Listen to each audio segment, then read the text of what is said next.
سيوة بقى دي زي حبيبة بقى. أجواء سيوة وبحيرات الملح. بحيرة الملح طبعا عادي بتنزلها في الشتاء، أساسا سيوة شتوية. وطبعا السلام عليكم. زي ما انتم شايفين كده، عيش يا باشا المتعة والاستمتاع والاسترخاء. وحتى لو ما بتعرفش تعوم المية شايلك إجباري مش اختياري، لأن كثافة الملح زي ما قلنا في الفيديوهات اللي فاتت.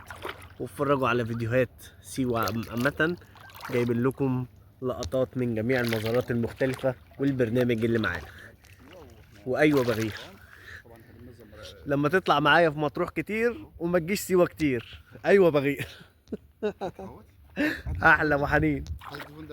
وانا اخترت الشمسيه دي عشان لو حبيت ان انا اقف زي كده واكلمكم واتكلم معاكم واقعد معاكم شويه ما نطولش، يعني ما نرخم يعني ونطول عليكم في الكلام.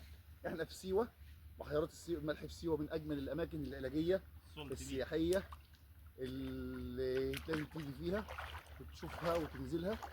ما بتغرقش نهائي مهما كان وزنك، ما بتعرفش تعوم، عندك فوبيا من الميه زي ما الناس بتقول والكلام ده، انسى الكلام ده معانا. انزل واستمتع كده اهو. كما قال الشاعر: استمتع يا باشا. ابو فارس سالم دواس. استمتع يا باشا بالمكان وبالجمال.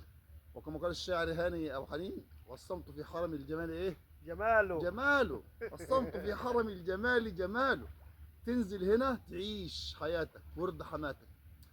تعرف تعوم ما تعرفش تعوم، وزنك خفيف وزنك تقيل، حتى لو كان وزنك 250 كيلو عادي. دبابات يا باشا، دبابات من غير ما تعمل اي مجهود. ايوه انت اجباري. اهو المكان اهو، واحنا بنستمتع بالمكان فعلا.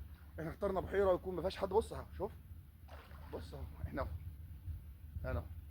هات ايدك كده، ايدك جوه ايدي. انا بس بقلب الدفه. امسك ما تمشيش، امسك امسك. لوف لوف. احنا اللي جبنا هنا المكان طبعا. عيش يا باشا روعه، واستمتع يا باشا. روعه الروعه اهو. تعالى انت ما بتعملش استمتع. حاجه خالص، انت سايب نفسك للميه وهي تعمل فيك ما تشاء. طبعا عايز اقول لك درجه الملح هنا عاليه جدا